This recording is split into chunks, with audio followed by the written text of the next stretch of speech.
Hi, I'm Station again. I'll be bringing you the top stories from around Columbus. Matt Schmidt, a family member of the famous Schmidt Sausage House, was killed in a house fire last weekend. Family and friends say Matt's heart and personality made a lasting impact on the community.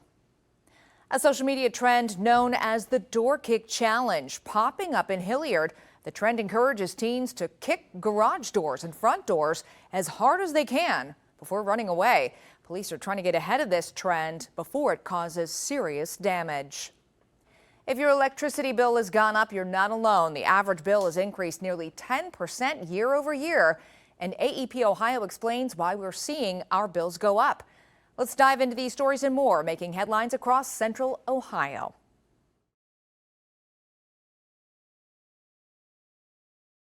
What's really cool is I'm actually fifth generation family member. Matt Schmidt was proud of his family's legacy in Columbus, as he explains in this interview with the German Village Society last year. My parents, my grandparents had to do a lot before me to kind of keep us going, keep us relevant. And that work has paid off. Schmidt's has become a recognizable brand, from the restaurant in German Village to ordering cream puffs at the fair. Schmidt's is the cornerstone of German Village. No one would argue with that. And, with their business back to 1886 and then expanding in the 1960s, everything they've done has driven, very intense economic multiplier effects. COO Carla Epler said Matt was a big part of his family company's success. Fiercely passionate about Schmidt's, being a Schmidt. He was so proud of his family and all that Schmidt's means to the community.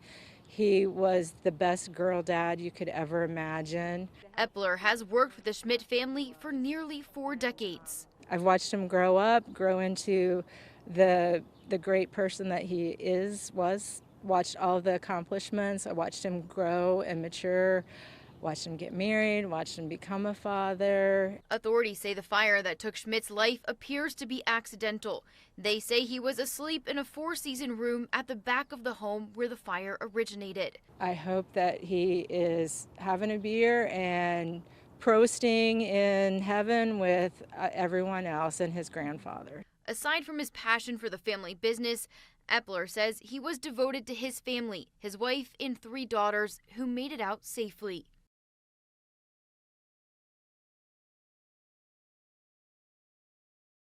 The sign may say home of the Warriors, but for Milo Simmons, the football stadium at Eastmoor Academy is more so the home of good memories.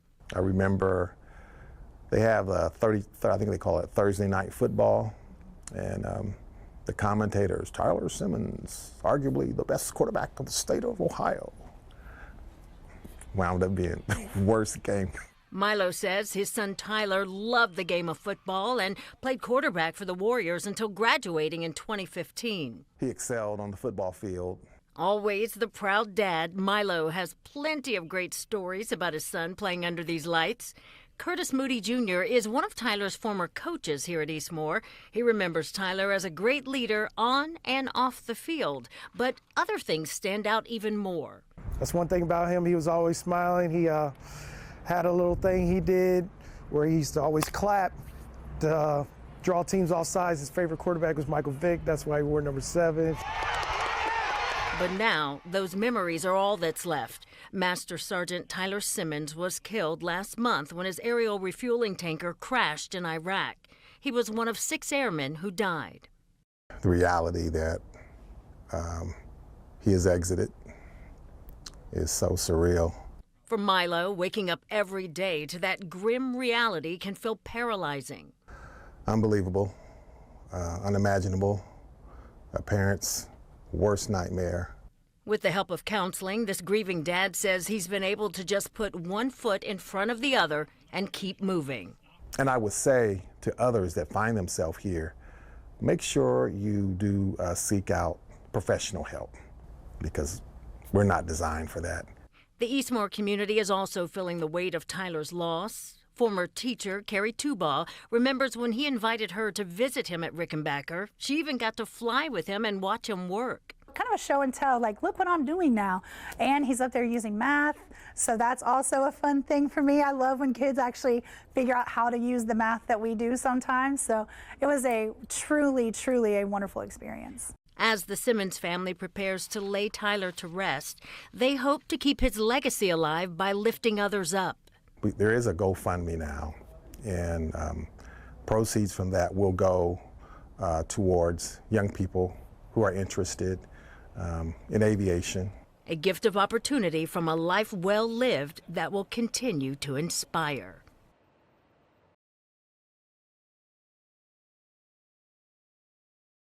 Outside a fundraiser for Whitehall Mayor Michael Bivens, elected officials in Franklin County saying race could be a factor in the looming recall election. That can't be ignored, that race has played a part in the attacks that Mayor Bivens has gotten. He is the first Black elected mayor, and the things that have been spewed in person in meetings, I've been at meetings or online, have been hateful and have been racial undertones. I don't know the folks that are the ones who created the recall movement. I don't know them personally, but it sure seems that way. Supporters of Bivens raising the issue at Tuesday's council meeting. There is racism in Whitehall, and I believe that is what is fueling this recall. The Fraternal Order of Police, which has given resources to back the recall, strongly rejecting that label. I have not seen or heard any racism. I can tell you the FOP does not condone racism in any form. We would absolutely never back an organization. As do residents supporting the recall. I'm a citizen of 61 years. I have watched our city go downhill. This woman, protesting outside Bivens' fundraiser, says she was hesitant to speak on camera because of those allegations. After the sun goes down, I don't trust the people in Whitehall, especially if every one of them are calling me a racist. Am I scared to go out? I absolutely am. Is this recall fueled by racism? No, it's not. It's because we have an unfair mayor. On Tuesday, Councilmember Brian McCann also pushing back. What I think is a shame is being called a racist with nothing to substantiate it, except that you think some don't fall in line with your way of thinking or your ideas. While member Lori Elmore says she's cautious using that word. But what I will say is that it's ironic that it's the mayor, that it's me, and that it is Amy. If you look at our history and you look at the things that we've done and you look at us, one would say, that might be the case.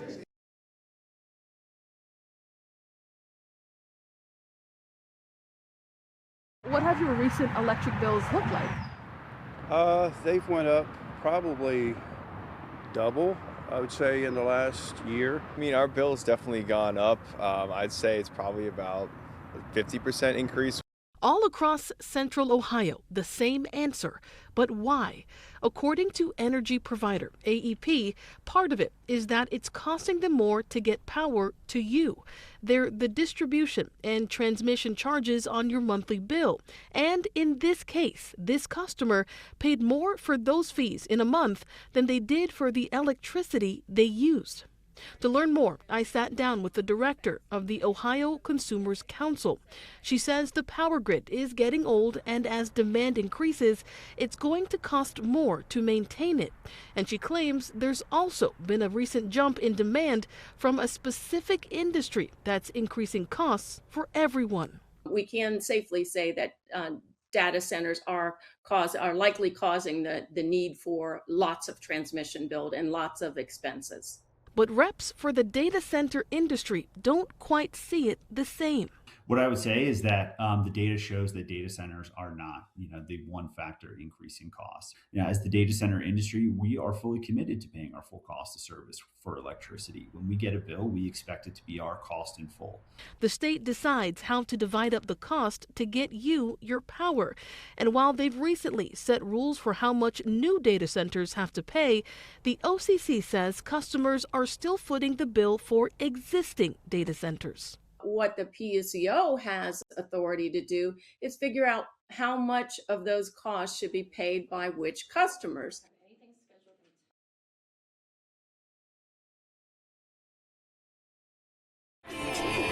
Good shot. Good shot. That's what city leaders say about the possibility of Columbus landing the 18th National Women's Soccer League team.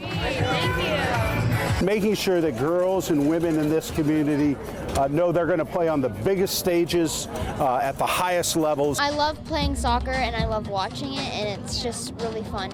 After a rally outside City Hall, Council discussing the economic impact of funding a new soccer facility to support the bid. A good deal that allows for us to bring, or at least be very competitive, to bring National Women's Soccer to Columbus while also protecting Columbus taxpayers. Most residents speaking in favor. Let's not talk about supporting women. Let's invest in them. Let's build infrastructure for them. But others questioning how the facility would be funded. I don't think that anything in this plan will benefit women and girls in my neighborhood in the Hilltop or in any other area of the city. Some, including Councilmember Nancy Day Ockauer, explaining it will override existing plans for McCoy Park. This opportunity is a happy moment for a lot of people, but let's be honest, it's a kick in the teeth to the neighborhood that has spent several years collaborating with our recreation and parks on a park for the community. I'm devastated. I don't know how long it would take to completely replan something else. Residents also questioning whether ticket revenue will fully repay the city and whether public funds should be allocated during a budget shortfall. There are a lot of opportunities for other types of capital development that's not happening, and that $25 million could be spent in better ways. Others questioning why the city should front $25 million when they say potential owners could pay for it themselves. Stop giving billionaires our money.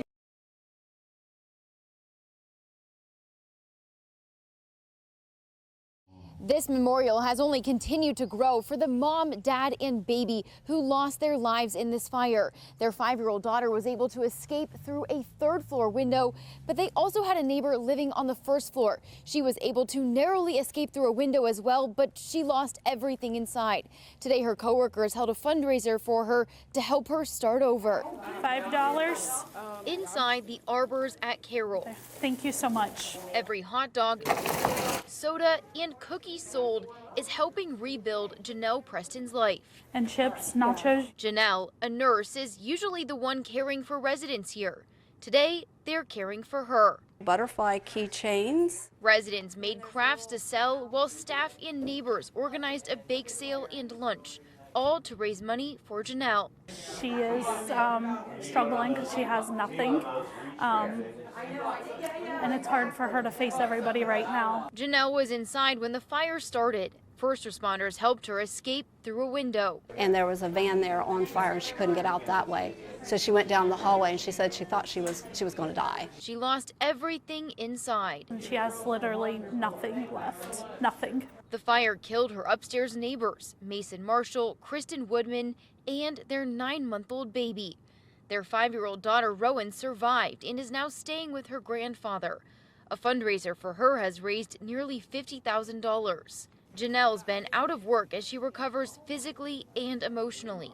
Her coworkers say every dollar raised here makes a difference. Going amazing. We are very blessed with how many people have shown up to support her. It means a lot to us. Today's fundraiser brought in more than $3,400 for Janelle. The Lancaster Fire Department still doesn't know what caused this fire. We'll keep you updated as we learn more about this investigation. Reporting in Lancaster, Carla Rogner, 10 TV News.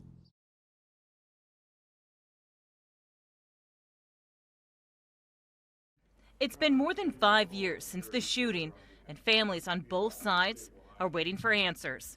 On December 4th, 2020, Franklin County Sheriff's Deputy Jason Meade was working on the U.S. Marshals Task Force serving arrest warrants when Meade claims he saw Goodson waving a gun in a car. Meade then followed Goodson back to Goodson's home. Meade claims he ordered Goodson to drop his gun, but that Goodson did not obey those commands. Goodson's family attorney argues Goodson's hands were full from holding Subway sandwiches. A gun was recovered under Goodson's body. At the time of the shooting, FCSO did not have body-worn camera videos. The defense only argued in the February 2024 trial that Meade was justified when he fatally shot Goodson. That trial ended in a hung jury. In court today, the defense said they may want to argue self-defense. Granting the state's request here, Your Honor, would set a very dangerous precedent that would draw both an unsupported and an arbitrary line in the sand here. That police officers are uniquely barred from invoking the codified defense of self-defense. Mr. Meade clearly pursued Mr. Goodson and shot him as he entered his own home, which would mean that he was at fault in creating the situation that led to the shooting, thereby eliminating self-defense as a viable defense.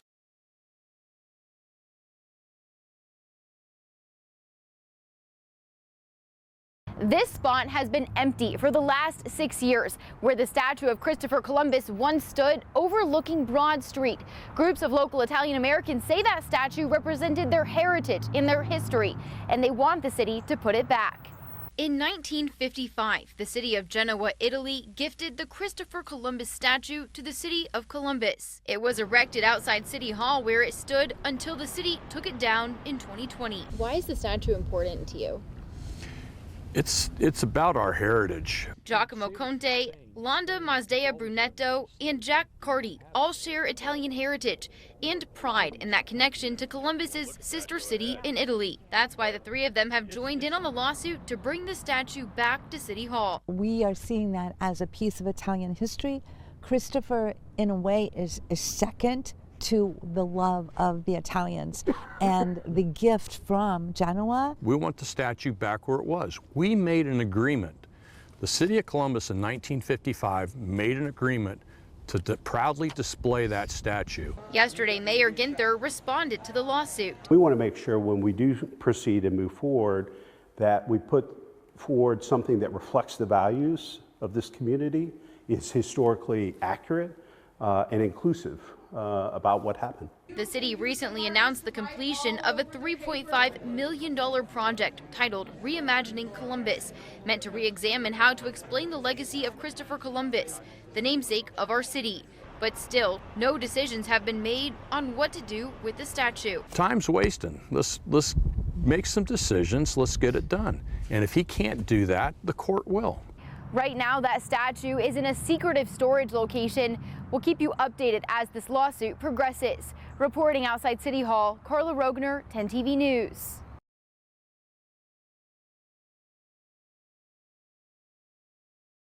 How long have you lived here in this home? 16 years in Old Oaks. Miss Ella Moody has lived in East Columbus for a long time, and in all her years, she's never seen anything quite like this. What happened? The neighbor's tree, it didn't die, it didn't fall, it laid open like a flower, a trunk laid open. But unlike a flower in bloom, the result has been anything but beautiful. It has collided with the power line coming across the alley through my yard to service that empty house. The house next door is currently vacant, and Miss Ella told us she doesn't know who owns it. She says she's called code enforcement, but claims they told her the city couldn't help her. So she called AEP. AEP won't move the line. They're telling me I need to cut these limbs so they can tighten the line. I'm saying tighten the line? How about run it in another direction? They said they need the owner's permission. I said safety should trump preference. And that answer left her in limbo. I'm trapped in the middle. That's why I called you, Rochelle. 10 Investigates emailed AEP as well. The next morning, they emailed back saying they sent out a crew to clear some of those tree limbs, which was confirmed by these pictures Miss Ella sent us. But they went on to say that maintaining the line is the responsibility of the customer. And since last week, we've been making calls to track down the property owner next door. We confirmed that the property next door is owned by a group called Homeport. A spokesperson for that group contacted me this afternoon to tell me they believe that tree is at least partially on Miss Ella's property. I asked them how much of the tree was on her property and also pointed out that the tree appears to have partially fallen over, but I was told they wouldn't have specifics unless they did a survey, and they told me that process could take weeks. They also asked us for her contact information, so with permission, we were able to pass along her phone number. They told us they're going to call her and work to resolve this issue. In Columbus, Rochelle Aline, 10 TV News.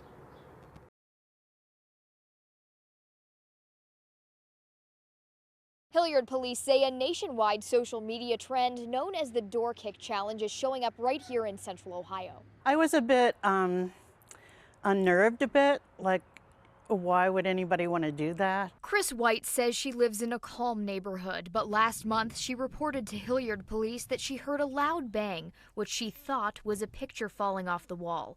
But she later noticed her garage door was kicked in. There's a big dent right here. White shared this photo with 10 TV of the shoe print on her garage door that she says she took right after it happened. It's one instance of what Hilliard police believe is the door kick challenge. The challenge encourages teens to kick garage doors as hard as they can before running away.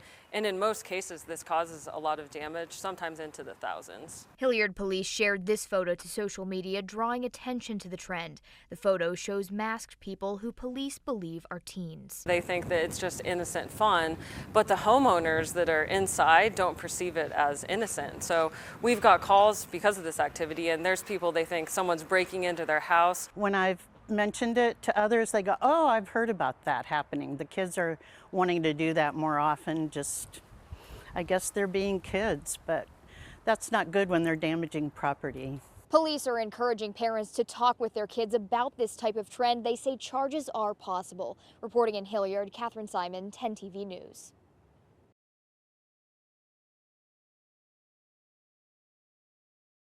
We're about to be all over the place. For brothers Justin and Julian Turner, filmmaking isn't just a dream, it's been years in the making. It goes back to 2012, so 14 years now we've been doing it. Their latest project, Freelance, is getting a lot of buzz. Freelance on 3, freelance on me. It's about a freelance filmmaker named Lance who moves in with his 4 friends who are all in adjacent creative industries chasing their own dreams, and he's on his journey to make his first short film and become a filmmaker. It's a comedy with a personal twist. It's the retelling of what we came up and how we grew in this filmmaking industry. And it's a true family operation. It's like a one-stop shop. We say we do things in-house. It literally is. Our mom is also an exec producer on this. So nice. Yeah, we have a really cool structure to our approach. Justin and Julian co-direct, leaning on trust and collaboration. Teaming up with a sibling doesn't work for everybody, right?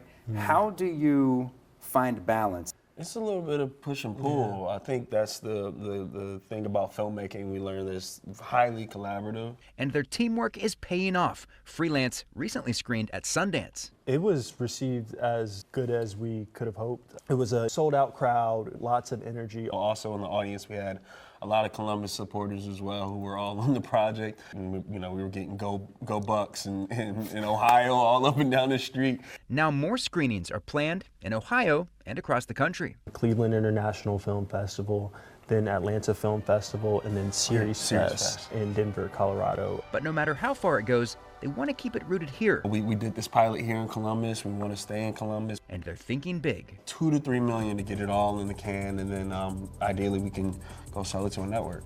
A big goal, but one they believe can start right here at home. I'm really just trying to keep this homegrown. In Columbus. 1, 2, 3, freelance! Woo! Jay Clyburn, 10 TV. That's a wrap on this week's edition of Around Columbus, your look at the stories shaping Central Ohio. Thanks for spending time with us. Stay safe, stay informed, and we'll see you next time. And don't forget, you can always get the latest updates on the go with the free 10 TV News app.